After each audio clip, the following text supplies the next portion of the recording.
Hello and welcome to episode 7 of ISK, Build It Up, Tear It Down. Been a while. I have been not doing the show recently for a number of reasons. One is that it is hot as fuck in Houston, and it's basically when I get home from work I lay down for like an hour and just wait until the heat stops killing me. Another reason is I got Hulu Plus, so during that hour I'm laying down, I'm watching Hulu Plus, and at the end of the hour I want to watch more Hulu Plus. That's an opportunity cost thing there. And finally, I've been spending a lot more time on the little bit of time I do spend in Eve right now is spent on my PvP character, not my production character. So, this show is kind of about production when I'm not doing a lot of, production/trading. When I'm not doing a lot of that, I don't think about it for the show. But that's going to be part of our topic today.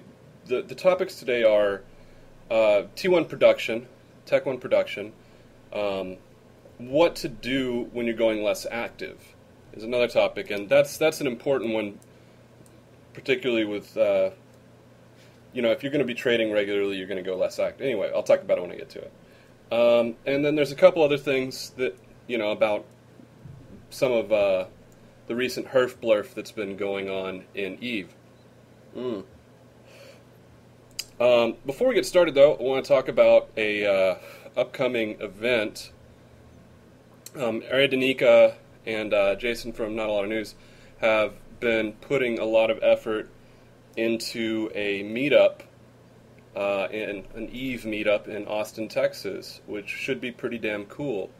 I don't have the details on me, but I'll play a little PSA for them here in just a second, and it'll talk a little bit about it.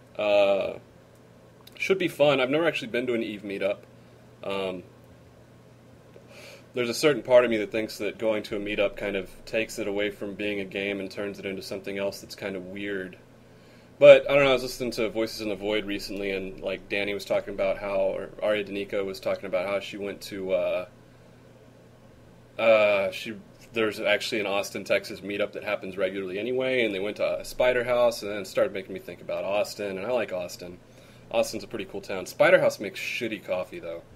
I'm sorry. Austin, in general, is not a great town for coffee. When I moved to Houston, I was blown away by some of the coffee shops here, and then I realized that it's not that the Houston coffee shops make particularly good coffee. I mean, it's better than some places. It's just that Austin coffee houses make terrible coffee. A lot of them do, because I guess college students have shitty taste buds. I don't know.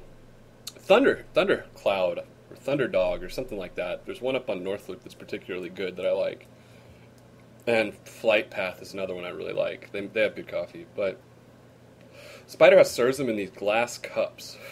I'll tell you, anybody that serves me hot coffee in a glass cup, I just want to throw it in their fucking face.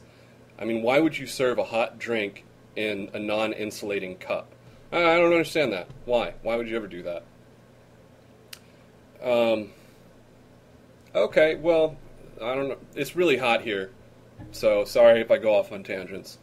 Let's take a quick break so you can hear the PSA about the meetup. It should be a lot of fun. All right, be back in a second. Sunday, October 9th, 4 p.m. Lavaca Street Bar and Grill, Austin, Texas. You know the when, and you know the where. So now you have no excuse not to be at the Listen to the Voices 2011 EVE Online Meetup. Join me, Ari Danica from Voices of the Void, as well as Jason from Not a Lot of News NewsHour, and Tehg Rhind of ISK, as we host an evening of good food, a few drinks, great fun, and, oh yeah, internet spaceships.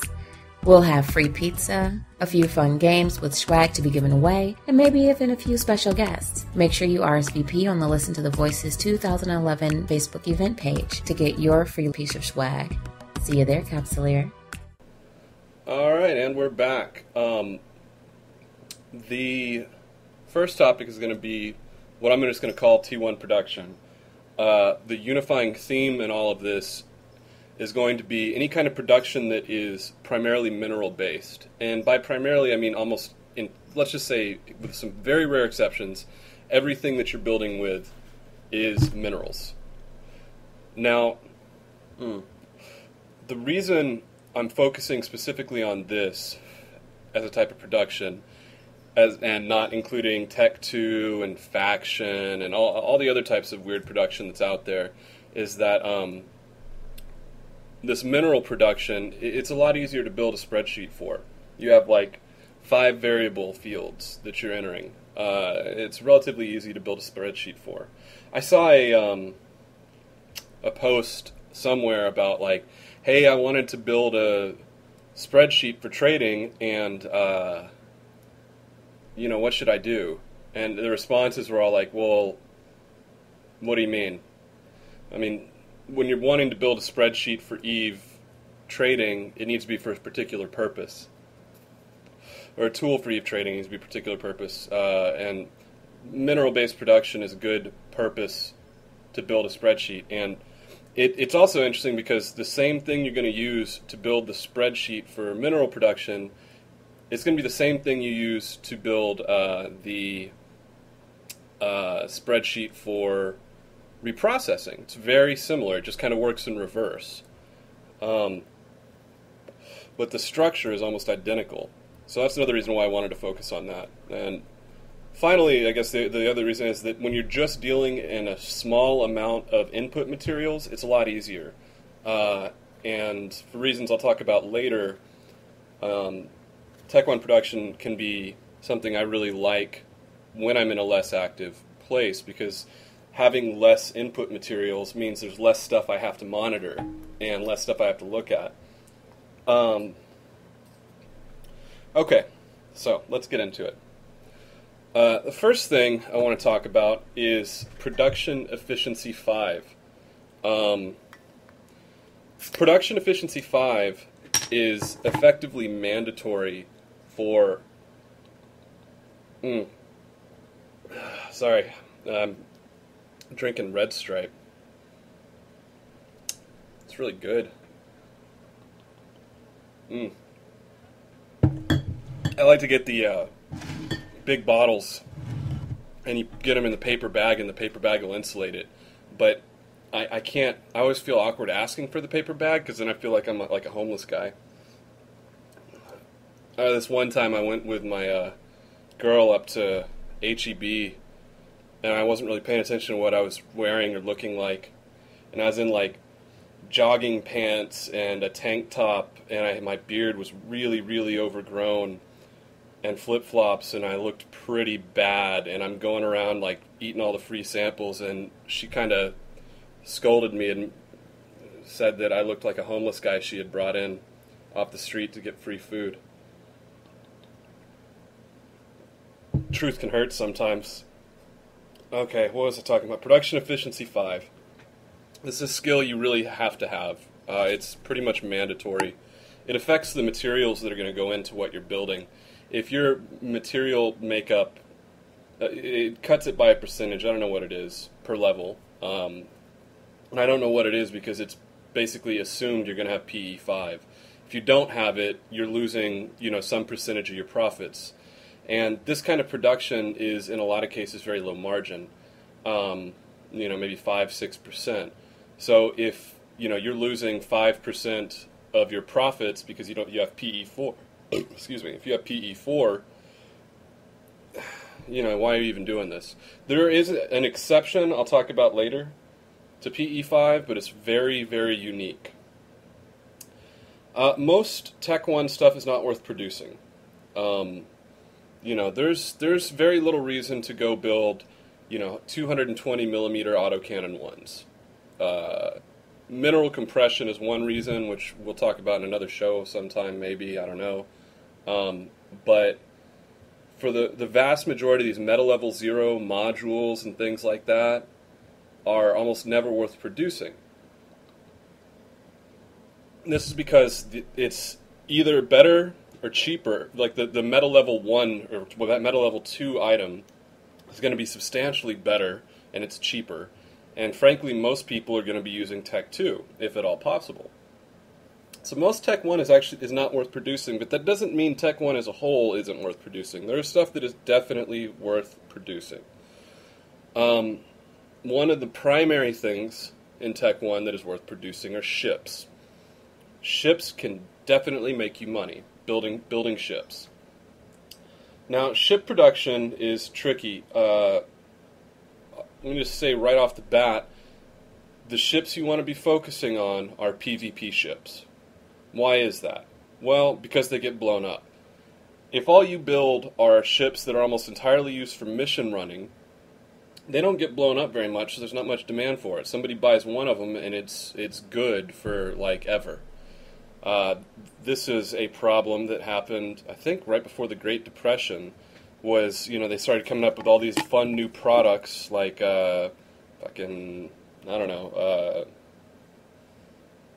washing machines and cars, and, like, everybody started making a ton of money. And what they didn't realize is that somebody buys one washing machine and they're good. They're set for like 5 years. So they sell all these things the first year and then they don't ever sell them again. Ships are like that. When you're making ships, you want to be focusing on ships that get blown up a lot. The two ships that I make a lot of and sell a lot of that get blown up a lot are hurricanes and ruptures. Now, this raises an interesting point about ship production, and actually all production. And I'll talk about it more fully in the end, but I'm going to talk about it specifically for ships right now, and that's, do you use a BPO or a BPC? A rupture BPO, for instance, when it's got its material efficiency and production efficiency trained up, and I'll assume you're going to look that up, what ME and PE are. I'm not going to really talk about that. Well, alright, fine, I'll talk about it for just a second. ME lowers the material input cost, and PE lowers how long it takes to build something. So, is it P? I don't know. It's the other thing you research on a blueprint. It's different than the production efficiency that you train. I don't know. Look it up. Anyway, it's really not hard to look up. But there's two stats you train on a blueprint. If you want to buy a BPO for, say, a rupture that's been researched up in a way that you like, which is going to be in the material efficiency, you're going to want to get what's called a perfect build or close to a perfect build. There's diminishing returns on the material efficiency research. So something that's been researched up like that is going to cost you, I don't know, like 60 million ISK. When you're building and selling these ships, you need to look at your margin.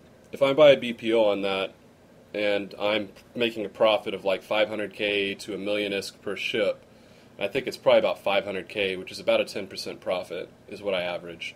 That's going to take me a lot of ships to pay off that BPO. Same is true, it's even more true for, say, a hurricane BPO. Hurricane BPO takes a long time to pay off. So, depending on your position and your situation, it may be justifiable to use BPCs for ships. In general, and for reasons which I'll explain later, I do not suggest using BPCs. Ships are an exception because the BPOs are very expensive. A couple other things are exceptions too, but ships are definitely exceptions. But you have to factor that in to your profitability calculations, and it's difficult. It can make some of the calculations more difficult, especially if you're buying batch BPO or batch BPCs. But getting a well-researched hurricane BPO, for instance, can be kind of tricky. There are other ships. Battleships are fantastic too. I got a really good set of battleship BPCs recently, and built all of those. And I don't know how much I made off of all of them. Probably, I don't know, somewhere in the hundreds of millions. And they were a good thing to build. Anyway, ships can be very good. Then I say ruptures and hurricanes. I build a lot of other things, to be fair. But ruptures and hurricanes are two of the ones I build the most of, simply because they're some of the most common PvP ships you see. Tech 1, mineral-only build ships. Ammo. Some ammo can be profitable to build. Bombs, in particular, are pretty profitable. Bombs are another one where I would maybe argue that a BPC is not a bad idea. Now, the reason for that is that with bombs, you're going to get a 300-run BPC. Each run of that BPC makes 20 bombs. So you are actually making 6,000 bombs from one BPC, and you can buy those BPCs for pretty damn cheap. They're relatively cheap. So it may be justifiable to buy bomb BPCs. Bombs can be pretty good, but yet again, you've got to focus on, you got to think like what's used in PvP. Lockbreaker bombs and void bombs probably aren't going to sell that well. Shrapnel bombs and scorch bombs will sell much better because those are used pretty significantly in bombing runs. The other types of ammo that I build, and not the only types of ammo that are worth building, but I will build some crystals, like lasers. Multi-frequency and standard seem to be pretty decent ones to build. And for any types of ammo, really something that's used in missions as a mission ammo can be good for building, for Tech 1 stuff. For ammo, it's the justification for why it's being used is different than for these other things. It's not necessarily PvP. It's really more that they're used in missions. In PvP, most anybody that's worth a shit is using faction ammo. People that use Tech 1 ammo in PvP, they're a relatively insignificant part of the market. Unless they're pos bashing. Yeah, whatever. One of the things about ammo, particularly like non-crystal ammo, like say antimatter or something like that, or I don't know, whatever, titanium sabot, I don't know what the mission ammo is very well, is that it takes a long time to build. Time is actually a factor in those builds. And in situations where there's a long time to build something, you actually might see higher margins because the heavier builders don't really focus on these because the amount of profit they can make over a period of time is smaller. And you need to pay attention to that, is how long it takes for you to build something. There are a couple of oddball things that take a very long time to build, and for that reason they have a pretty high markup. One of these are warp disruption bubbles, launchable bubbles. Whenever you warp to a gate and end up 60 off of it, and then get alphaed by a blapping Macarial, that's a warp bubble. Those things are awesome, and they suck. Warp bubbles are a little different because they, in terms of building them, because they actually require warp scramblers as an input. They're one of the ones that requires kind of a strange input. But whatever, no big deal. It's fine. Who cares? It's not hard to really account for that, and actually, with the kind of margins there are on building those and selling them, you might even be able to get away with ignoring it. Warp bubbles, making 20 of them can take you a day or 2 days or 3 days. Another long build, two other long build ones are Sinos and Covert Sinos. Those take a long time to build. Long build items are interesting. They're particularly good for what I'll talk about later when you're talking about going inactive. You can set up a 4-day build. You can set up building these things for 4 days and make 30 or 40 or 50 of them. Sometimes you'll find if you're doing a lot of fast build things, like say bombs are incredibly fast builds. You don't keep your slots filled, and keeping your slots filled is pretty important for production. Some other ones, charges. Other types of charges. Combat scanner probes are another one I like to build. They have a pretty decent markup. They require strontium as an input and as an additional input, so it's something you might want to have to screw around with on your stuff. But you could make some decent money off of those. Mining lasers are another type of mineral-only item that you can make pretty decent money off of. Strip miners, ice miners, gas cloud harvesters. There's some oddball things, like warp probes and Sinos and Covert Sinos. Bomb launchers are another one that are a little bit oddball. Capital ship. There's some capital ship stuff you can build that you can make pretty decent money off of on the side. These are fighters, fighter bombers. Both of those have a very long time to build. Triage modules. Building materials for capital ship production. When you're building an actual capital ship, you don't build it with minerals. You build it with like these mid parts, like a capital ship cargo bay. You need like 30 of those, and then a bunch of other things. Those things don't sell very well. Capital ship modules sell okay. They sell pretty decently. Now, I just kind of ran down all the stuff that I build with this, and we'll talk about some other issues about Tehg Rhind mineral building. One of the things is, where do you build and where do you sell? Let's say you trade in Jita. Let me light a cigarette real quick. Let's say you trade primarily in Jita. Well, do you want to do your building in Jita? Like in Jita? I don't know how bad the waits are there, but I'm sure they're probably more than 2 days. So I would say the answer to that is no. You don't want to build in Jita. If you have a 2-day wait period for everything you're building, you are going to have a much slower turnaround on your profits here. And worse still, like let's say, God forbid, well, let's say you have like a 5 or a 6 day wait period to build something, and the mineral market takes a dramatic turn while you're building. Your shit's already locked into that build, or this thing you're building, the market on it crashes. You're building, I don't know, whatever, some type of bomb that should only take you 20 minutes to build, but it actually takes you 4 days. And the market takes a huge turn. Well, now you can't sell that. You've missed the market there. You want to be able to build at a place where you have little to no wait. So what that's going to mean is you're going to be buying your minerals at one of these hub systems, hauling it however far to some area where there's no hub, where you have a space to build, where you have slots to build, building it and then hauling it back. That raises an interesting problem for what you're building. Certain items take up a lot of volume, and certain items use a lot of minerals. Now, a transport that's like fully decked out with the cargo containers and shit like that to make your cargo space larger. I think you can get up to like 48,000 cubic feet in a transport or an Iteron 5. I can't remember which one's better.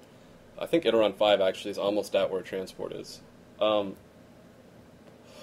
You're actually pretty limited in how much you can carry in there. And let's say you're building those ruptures, you're hauling them back 1 at a time, 2 at a time, 3 at a time. You're not getting that many per trip.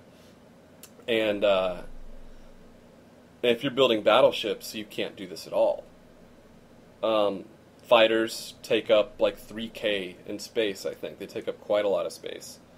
So what that means is, for heavy-duty mineral-based production, you either need to focus on small items that use a small amount of minerals. Preferably, they're going to be focused more on high-end minerals, like strip miners and ice miners, I think, do that. Certain types of crystals use a lot of megasite. So in those cases, I can haul a small amount of minerals and build very expensive stuff that's small volume and haul it back. Or you're going to need a freighter. Or you just fucking haul constantly and you don't build anything that's larger than whatever the maximum size of your hauler is, which sucks, because that cuts you out of a lot of stuff. A freighter is a very good investment for this kind of stuff. It's hard to do this kind of production without a freighter. Now, some of the hub systems will allow you to do... some of the hub systems have a slightly shorter build time, so you might be able to get away with it there. When I traded in Amar, I used to actually use the manufacturing there. I think it was a 2-day wait period, and I stopped doing it when I started building more heavily in bombs, because bombs have a pretty fast turnaround, and having to wait 2 days for something that should only take 20 minutes really pissed me off. So you have to relocate to this new place and then come back. Haul in between these two areas. Some people even go so far as to build really far away, and what they'll do is they'll set up buy orders for minerals in their local building area, and just have the buy order value set slightly higher than the hub buy order value. And what'll happen is, enterprising freighter owner will see that, buy up a bunch of minerals, and haul it out there for you. You have to be very careful with this, though, because that's basically cutting into your margin, and I wouldn't suggest doing that.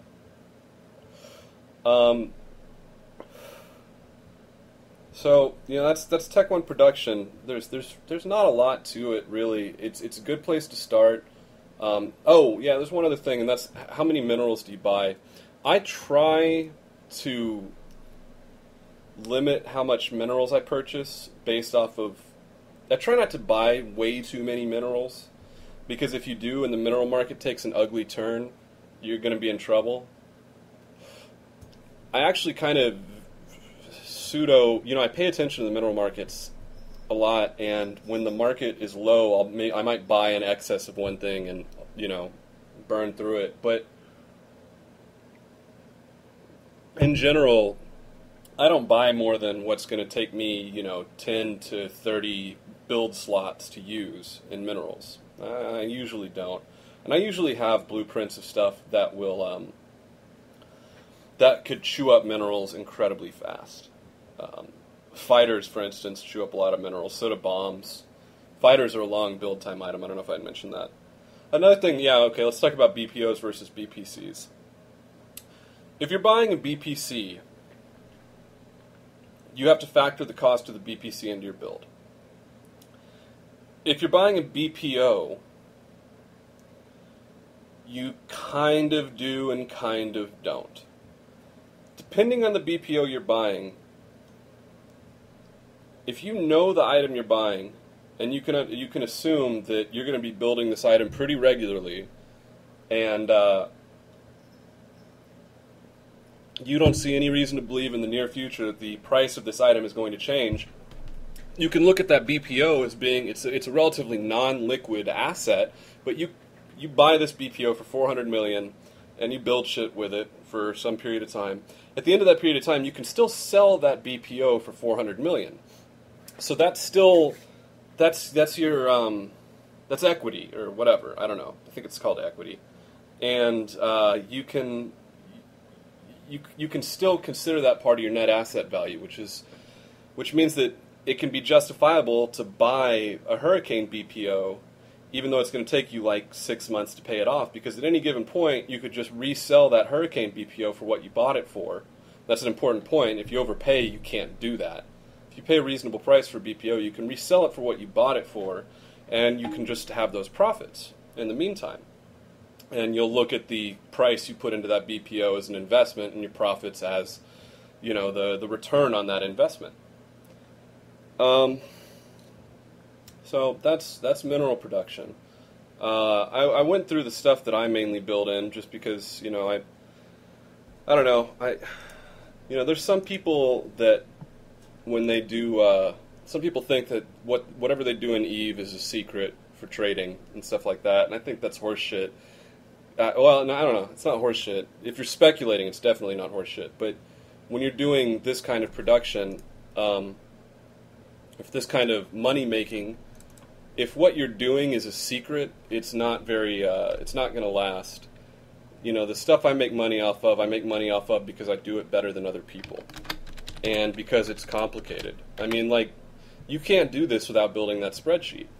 And there are people that can't build those spreadsheets, and those people will never compete with me. So, whatever. I'm not really afraid about telling people exactly what I build and sell. Let's see. Let's go ahead and take a quick break, and we will be back shortly.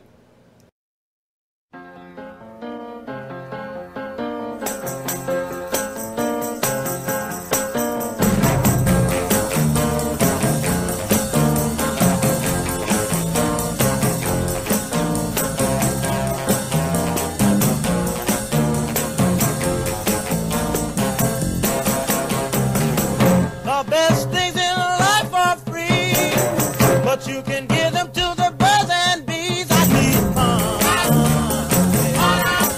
That's what I want. That's what I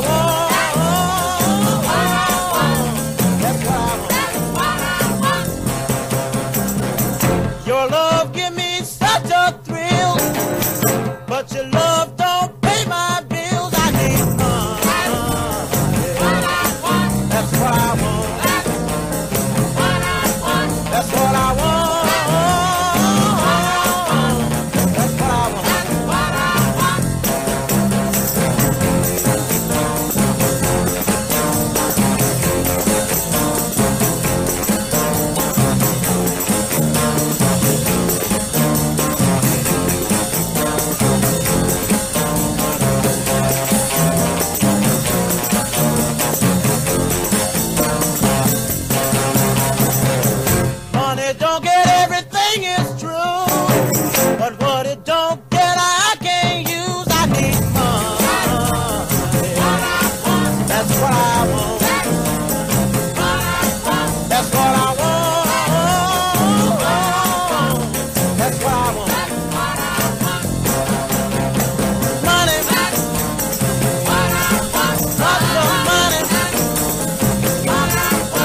next section, which, I don't know, maybe I should have made this the first section.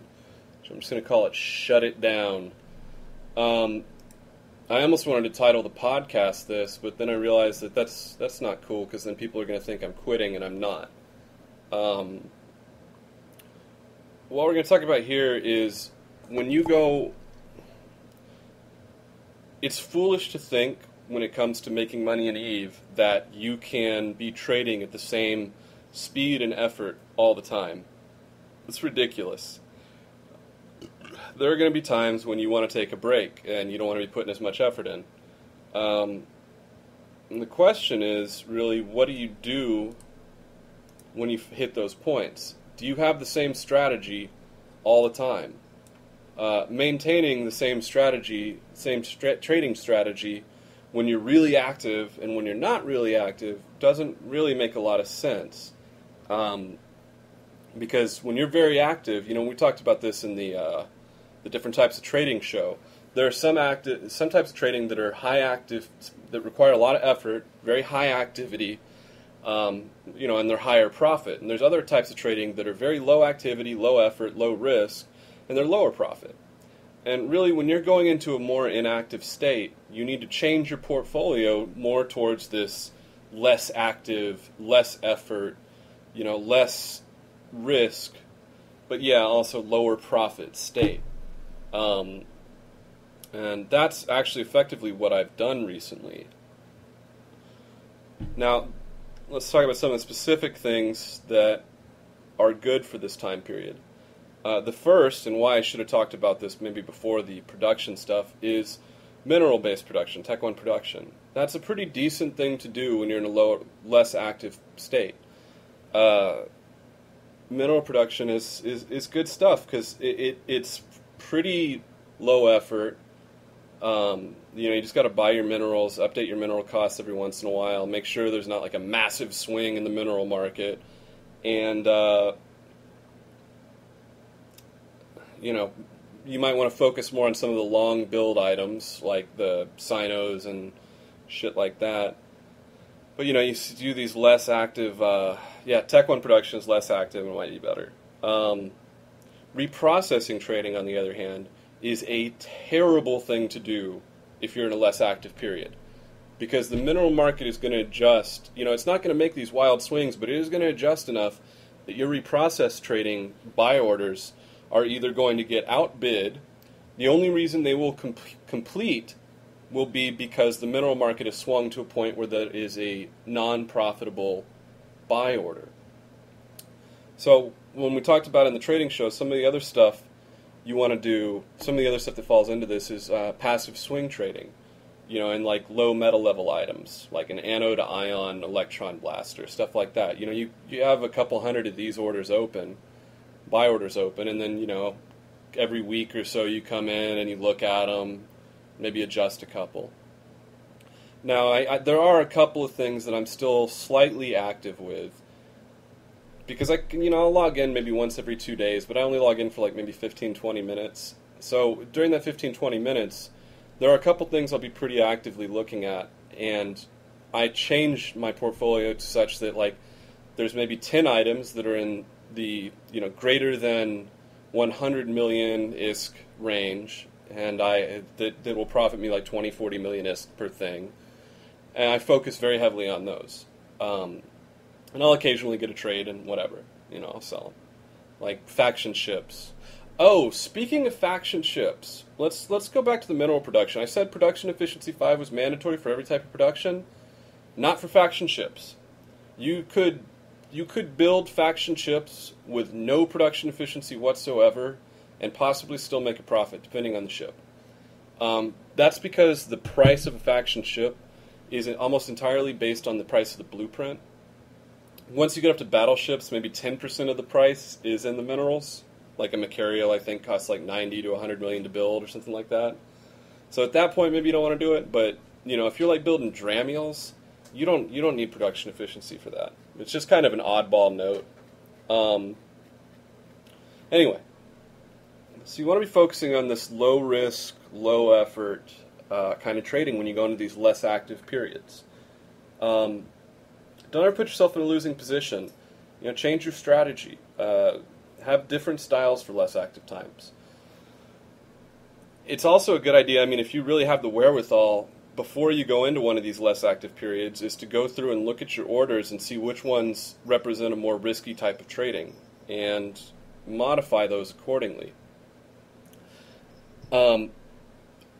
People that are new to trading, especially if you're in the opening phases of it, you might not think this will ever happen. You'd be like, man, I can log in every 2 or 3 days and do this. I'll tell you, I've never been able to do that. I've never been able to keep a consistent commitment to trading, or to anything, really, frankly. Fuck, I'll admit it. But my attitude in this and in so many other things is never to work harder, but to work smarter. So if I go into one of these less active periods, I adjust accordingly. Yeah, so that's that. I think that's all I really want to talk about for that. I'm going to talk about one other thing real quick. It's a little thing I came up with a while ago. I thought I'd share with y'all. I thought it was kind of cool. It was the 6 virtues of a trader. These are 6 very important attitudes to have if you're trading. First is awareness. Oh yeah, and this is going to be a little cheesy. Yeah, that's right. So awareness. You want to have the eyes of an eagle. You know the market, know your portfolio, see the coming horizon, know what's coming for you, and know what's around you. Awareness is incredibly important. Virtue 1. Second virtue, determination. You must be as tenacious as an ox. You're going to lose money. You're going to make a losing investment at some point. Suck it up and keep moving forward. If you let a loss break your will, you're never going to make it. Fearless. Fearless. Just have the courage of a lion. You have to take risks to make money, to make a lot of money. You can fuck off and do really, low risk things, but you're never going to make that much money. No cowards or successes. You will need to occasionally dump a lot of money into something that may not work. Alright, adaptable. You need to know when to be as hard as ice or as liquid as water. Know when to hold, know when to fold. When you're in an investment, or when you're following some path, you need to be able to see if it's not profitable anymore and change. It's like I was talking about with the portfolio optimization on the opportunity cost episode. You're building a sculpture out of mud in the rain here. If you can't adapt your portfolio, you're going to die. Well, you're not going to die. Hopefully. That'd be pretty fucked up. But you're not. You need to be able to adapt your portfolio due to changing times. What used to be a winning proposition may now be a failing one. I made a huge mistake with this. Actually, we'll go to the next one. I'll tell you about a huge mistake I made before. 5th virtue, humble. Is it better to be right or rich? I have had arguments with people about different trading strategies before where I or they will start getting stubborn about a point, about why this is a better way to make money or that is a better way to make money. And in multiple cases, in these cases, I've seen it where the person's stubbornness has kept them from getting involved, the stubbornness in wanting to be right, has kept them from getting involved in a profitable venture. For me, and this is a little bit of an adaptability failure on my part, when I was first trading, I was trading in, this was before Tyrannus, I was trading in meta-level afterburners and microwarp drives, like the, Y-Tech, catalyzed cold gas arc thrusters and the Y whatever microwarp drives and quad lift fuel boosters and all that shit. I was making good money off of them, and then all of a sudden I started noticing that the volumes were going up after Tyrannus, and I was talking to people about this on the forums, and I was like, yeah, I'm pretty sure this is a market manipulation. I'm just going to buy these up. These things used to sell for like 4 million, 3 million each. So I started buying a lot of them. And then I started seeing them drop in price, and I was like, okay, well, maybe it's hit the floor. You know, I'm gonna keep with this. Okay, well, fuck. Okay, maybe now it's hit the floor. I don't know how much money I lost in that. I have like 600 catalyzed cold gas arc jet thrusters somewhere. I didn't buy those at 3 million, but I lost a couple $100 million at least in that. And the final virtue is patience. You must have the endurance of the mighty oak, or bamboo. I guess bamboo has better endurance. Wait for it. Wait for it. Wait for it. Keep waiting. There are going to be times when you buy something and the market turns a little sour on you. And you're like, well, fuck. You know, I guess I can, you know, I'll wait a little bit to see if I can sell this and make a profit. And it doesn't really get better, and you're like, oh, I'll wait a little bit more. And then you're like, you know, fuck it, I'll just dump my stock. You know, I'll take my losses. I'll take my licks here. And then I swear to God, every time I've done this, the next day the price goes up by 20%. I used to trade in phantasms. I'd build phantasms and sell them. They were actually a pretty decent market. They're still a pretty decent faction ship to build. One of the reasons is there's not a lot of demand and volume for them, so people the price jumps around a lot. And you know, I don't know, I probably have traded and, you know, bought and sold, or built and sold, you know, a couple 100 million, probably 30 of them or something like that. It's probably more than a couple 100 million. Anyway, the last time I was messing with them, I had probably about 3 of them. And at the price I had bought the blueprints at, I was barely going to break even. And I just kept sitting on them. And I kept sitting on them. I was like, man, these prices are going to go up. The prices never went up. And I was like, fuck, fine. And so I just dumped them. And like now the price is, I don't know, 40% of where it was. And I swear it jumped up within a week of me having sold them. You know, some of these virtues I'm talking about here are conflicting, obviously. So, you know, maybe the 7th virtue would be know which virtue to express at a given time. Patience is pretty damned important, though. Alright, we're going to take another quick break, and we will be back in just a minute.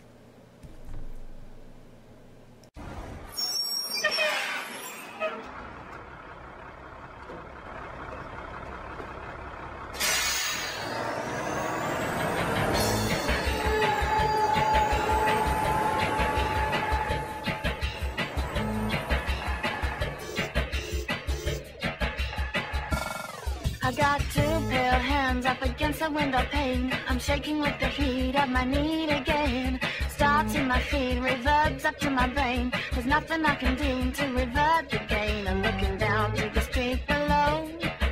There's nothing in the way they move to show. They too know what I know. They too hunger for the beast below. Listening to the radio, I feel so out of place. There's a certain something missing that the treble can't erase. I know you can tell just by looking at my face. A word about my weakness, I'm totally addicted to bass. Wow, wow. I'm totally addicted to bass. Wow, wow.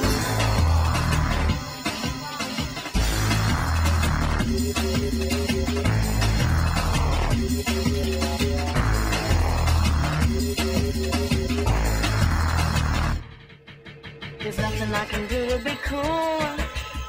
I don't sleep till I've had my fuel. It frustrates if I'm deprived. A hunger that breaks from deep inside. I feel like I'm doing time.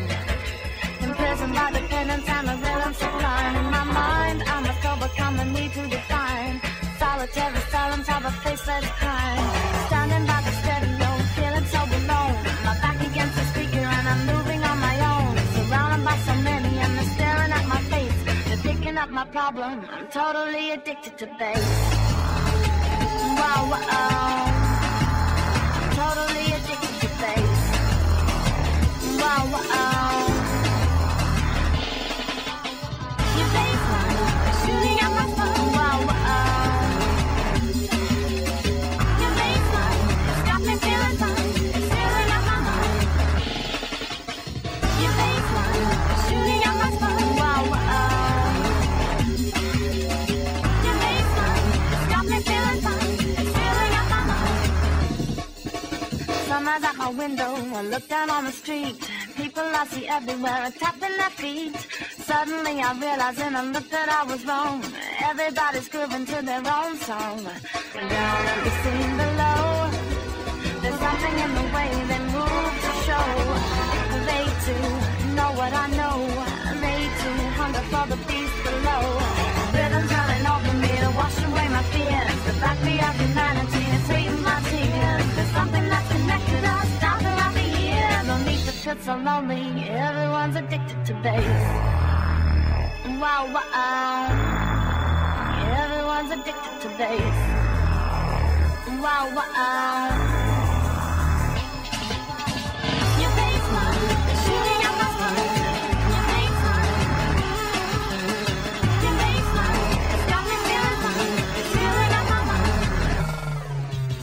Your baseline is shooting at my phone. Wow, wow.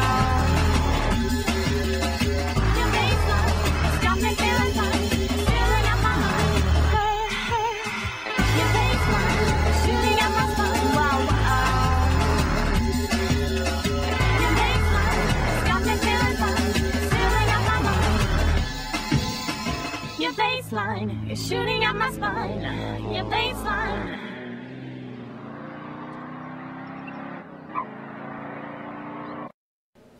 All right, welcome back.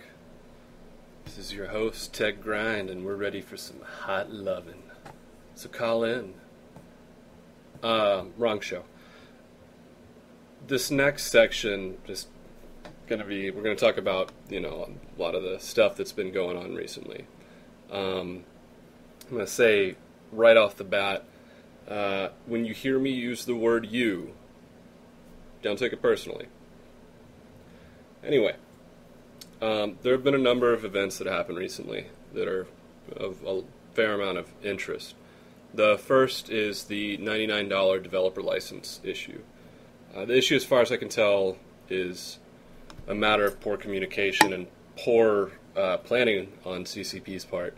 They made the basic premise of this is third-party apps now have the ability to charge money.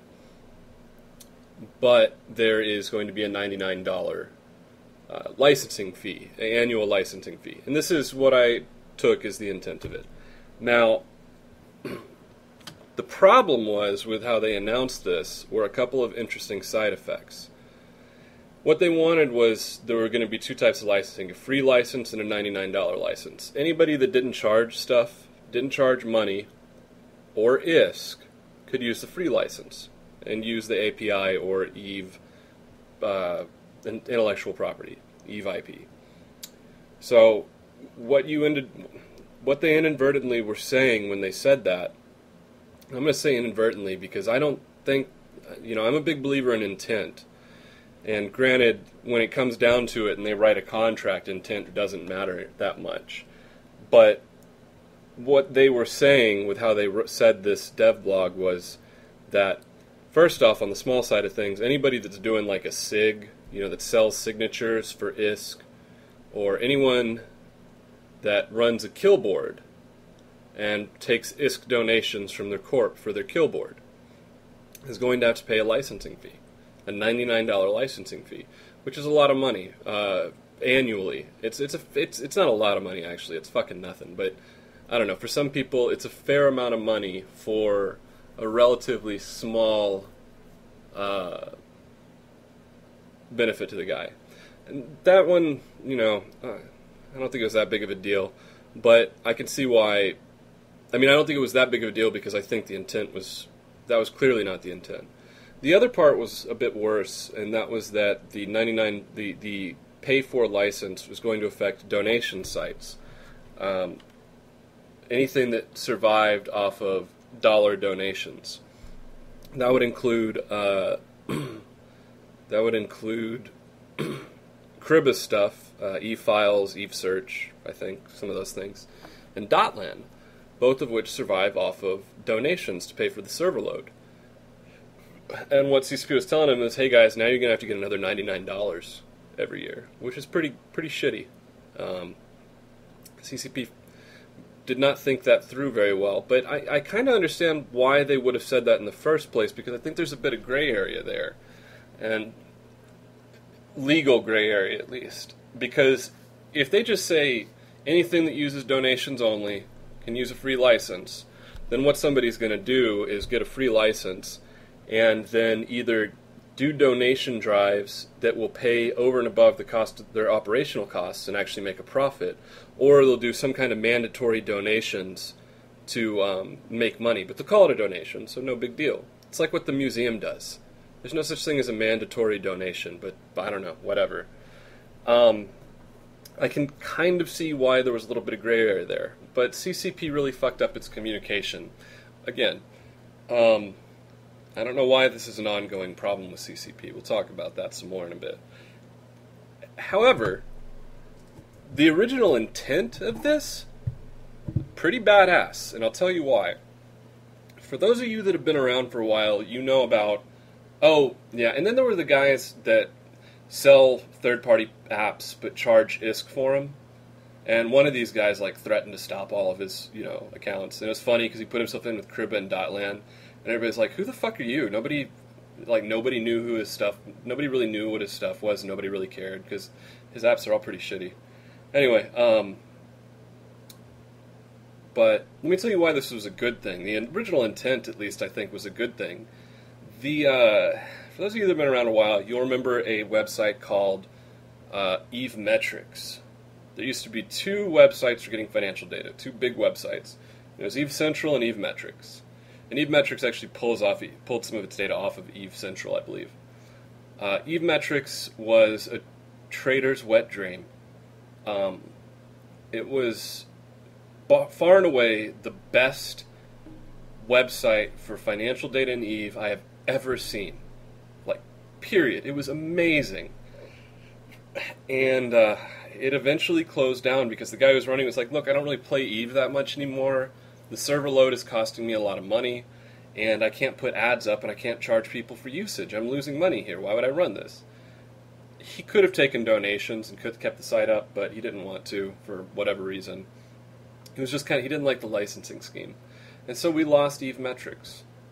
Capsuleer went the same route, but whatever. I wasn't a big Capsuleer fan. It was okay. It was good. It wasn't bad. It was good. But we lost this incredible resource because there was no licensing scheme. I am a big supporter of licensing for third-party apps so they can charge money, because you will see better apps in the long run. And that's a great thing. That is a really great thing. We will see better, far better apps come in. I'll tell you, I like a lot of the apps that are in game, but they're not, a lot of them are not very well supported, or they'll have pretty big bugs, or they'll, whatever. They'll have issues. One of the biggest trading apps around, I don't know if it still works, is called Emma, and that thing is a fucking nightmare to install. I've never really been able to get it to install well. And one of my favorite apps recently stopped working well, and that really sucked. And I'll tell you something, if you could charge people $3 for an app, you better believe it would be well supported. Charge them $2 monthly, and you would see incredibly good support for it. Incredibly good. Because really, you sell 5,000 of those, that's $10,000 a month. You'd be the next Minecraft guy. You will see professional apps at the level of which you've never really seen before, aside from, frankly, Eve Metrics. And Eve Central, certain parts of Eve Central are insanely well done, certain parts of what they built. But their interface is fucking dildos. I'm actually a decent supporter of this. So what were some of the other things that happened? Oh yes, monocles. So in the last episode we talked about, the problem with Aurum and microtransactions, and I said that you had two possible results. One was that they underprice the items, they make the items too cheap, and you're flooding the market with value that will compete for the ISK, and you're going to that's going to cause problems in the economy. You're going to see, I think you would see some deflation from that, which isn't good. But what they did is they ended up going for the incredibly high price, and a lot of people were really pissed off about that high price. Well, frankly, that high price is better for the game. I like it. I mean, I know I don't own a monocle. I'm not going to buy a monocle. I'll spend money on a Macarial. I'm not going to buy a monocle. So, of the two different ways that could have gone, this is the better way. I mean, granted, CCP is not going to make dick for money off of this, so it's kind of a... I mean, I'm not sure what their thought process is on all of this, because they're not going to sell enough of this for it to matter very much. But there's actually a fair number of people blowing ore just for fun. And I think that says something to the ISK surplus that exists in-game. Maybe the Plex surplus, too. So that was another thing that came out. A lot of people have been talking about. Then you had Fearless. And Fearless, aside from the greed is good comment, which I love that. I love that line. And the whole speech he gives is great. But Fearless, the only reason I'm going to give them a pass on Fearless is it's an internal document with no context. I work for a company that's not very well liked, and there is stuff in our internal documents that would not be well liked on the outside. But in the context of my workplace, they're not bad. But if they were seen in the wrong context, and this is true for any company really, if you see certain statements in the wrong context, they look really bad. And that did look really bad. But, I had heard somebody else say this, I think it was Jade and Jane on Lost and Eve, and that, these guys were probably tasked with this. Like, hey, let's have a debate. Let's have a debate in the newsletter. You stand for this, you stand for that, and come up with an argument and do whatever. I think there's a fair amount of chance that happened. Which sucks for the guy that argued for the wrong side. Soundwave, I think. Sucks balls for him. It's good for the other guy, though, huh? Everybody fucking loves him. Fearless looked pretty bad. I mean, I don't know why they would have a debate about something that they're arguing they say they won't do when it comes to microtransactions. And then final thing was Hilmar's email.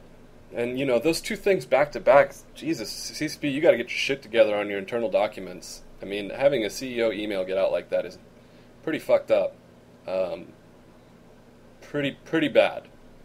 But you guys have an unfair situation to a degree that, like, you have a lot of very tech-savvy people that are very passionate about something, and I don't know, maybe it got out, they DDoSed your server and stole the email, I don't know. I don't remember how all that worked out. So Hilmar's email, and when I first read through the email, it's like, well, I don't get it. I mean, like, everybody's yelling at CCP right now, and the company morale is probably pretty bad. So here's this internal morale booster. And then I had somebody explain it to me that the real thing that they were angry about was the line, don't listen to what they say, listen to what they do. Well, what we're going to talk about now is why he said that, why I have no problem with why he said that. There are three types of people that comment on the Eve boards, more or less. The first are the type that make reasonable, they make some argument for why something's bad or good, and they go back and forth about why something's bad or good. Maybe they're a little passionate about it, but they make an argument. And, kind of like what I just did. I may have called a couple things dumb, but I think I gave good reasons for why they were kind of dumb. That's one type of person that posts on Eve or Fail Heap or Kugu. Actually, I don't think those people exist on Kugu. But the second type are the vagina babies. These people don't actually make arguments, really. The vast majority of what their argument is basically, it's an emotional argument, like, oh, I'm so, angry and sad, and you need to make me not angry and not sad by doing whatever. Or maybe we'll just call them crybabies. Let's call them crybabies. There's these people that just come in and they make very, very emotional arguments. They don't actually make an argument, but there's a lot of emotion in it. And then there's the third type, who is the guy who comes in and makes a comment with makes a snide comment with what I would call disaffected sarcasm, and maybe puts up a little emote and doesn't actually say anything, like an eye roll, quotes part of the dev blog and puts up an eye roll, and that's it. Or as I like to call these people, they're the hipster douchebag, and they're the sad product of my generation, and I apologize to the world for them. The crybabies, my problem with them is they're children. What they're doing, their form of argument is basically how a child argues. They don't actually really make an argument, but they scream owie and demand mommy kiss it and make it better. By whatever, like by not doing this, or by you need to apologize, or by whatever. And they get incredibly emotional and lose their ability to make rational arguments. And it makes me wonder, average age in Eve is 31. If these people go into work and argue like this, like if at work, you're in a meeting and they're saying that they're going to do something you don't like, and you start shouting and threatening to quit, and you throw something against the wall and it smashes, and then you piss yourself and fall asleep sucking on, I don't know, the secretary's tit. Like, is that how you argue in any other place? I mean, I'm honestly curious. Or do you spend most of your time, I don't know, watching? I mean, what's the deal with that? Like, why would you argue like that ever? I mean, I get that you're passionate about it. That's cool. If you're passionate about it and actually cared about it, make a real argument. It's not rocket science. But speaking of somebody who's worked in rocket science, that's not rocket science. The hipster douchebag, though, is probably worse. There's this belief, I think, in my generation, which I'm really ashamed of and fucking hate it. And I take these little fuckers to the mat whenever I can, that being sarcastic and never actually making an argument is a sign of intelligence. It's so not. Like, that little pretense towards intelligence is totally not. I would rather argue with Snooki than argue one of these douchebags. And this isn't just an Eve, this is in the real world. I mean, these guys, I don't get it. In both of these types of groups, I don't get how it is that it's that difficult to argue. And the reason it makes me mad, the reason I'm going through this right now, it's not that I side with CCP. No, CCP made mistakes. It's that the people in the first group, the people that make the reasonable arguments, end up being such a small minority of what's on the forums that nobody listens to them. And all the noise, the signal-to-noise ratio gets so small that the only thing they can do is wait for masses of people to fucking unsub. So, good for you. Good for you. Fuck you very much. There's no excuse for it. I mean, let me tell you why I get so worked up about this. Rhetoric, to me, is one of the highest expressions of humanity. Like, flat out. When I argue with somebody, I'm incredibly passionate about argument. And that's why I'm actually falling into my own trap here, being passionate in this argument about argument, which I really shouldn't be. Because argument, real argument, is the closest thing you can get to leveling up in life. I mean, you will if you have an argument with somebody, a rhetoric argument, and go back and forth, and you come to the end of it, and you learn something, and you say, "Oh, well, now I know something." A little ding goes off in the back of my head, and because I've made myself a better person through argument. But if I'm sitting there arguing with somebody and they start like getting really angry or start crying or something like that, there is nothing. I'm just like, okay, whatever. I'm done here. I don't understand. Are you like a dog and somebody stepped on your tail? I'm not sure what's going on here. And it's I guess really in both cases it's childish. Like, if you're an adult, you should know how to argue. Fuck, man. I mean, you should. And worse still is, like, I respect myself as a gamer. I actually respect myself as a gamer because I think that when I play games, it's a type of active entertainment that makes me smarter. It's better than watching TV. It depends on the TV. It's better than watching most TV. Game of Thrones is fucking awesome, though. I'm so pissed there's only 10 episodes. Alright, I gotta stop. I'm gonna keep going. Fuck. Yeah. Okay. As a gamer, I think that, like, I have self-respect as a gamer. I'm proud of being a gamer because I think it makes me smarter. And the thing that pisses me off to no end about gamers, though, is that they argue like little punk bitches. And I don't get that. I mean, don't get me wrong, like, when I'm in there and shit-talking somebody in-game, I talk shit with gusto. Like, it is beautiful. We're talking roses blooming out of an asshole good. That's different, though. As far as I can say, I basically feel like me shit-talking is me role-playing. If the shit-posting and bullshit bitch forum posting that people are doing is role-playing, I don't really get what you're role-playing unless, you want to get into a baby's diaper and suck on a bottle while a woman in a dominatrix outfit whips your ass. I'm not really into that. I don't know if you're into horseplay or whatever it is, but that's not me. Maybe that's you. I don't know. Maybe that's a lot of gamers, because when I see how gamers argue, they argue like little bitches a lot of times. And it's a point of shame.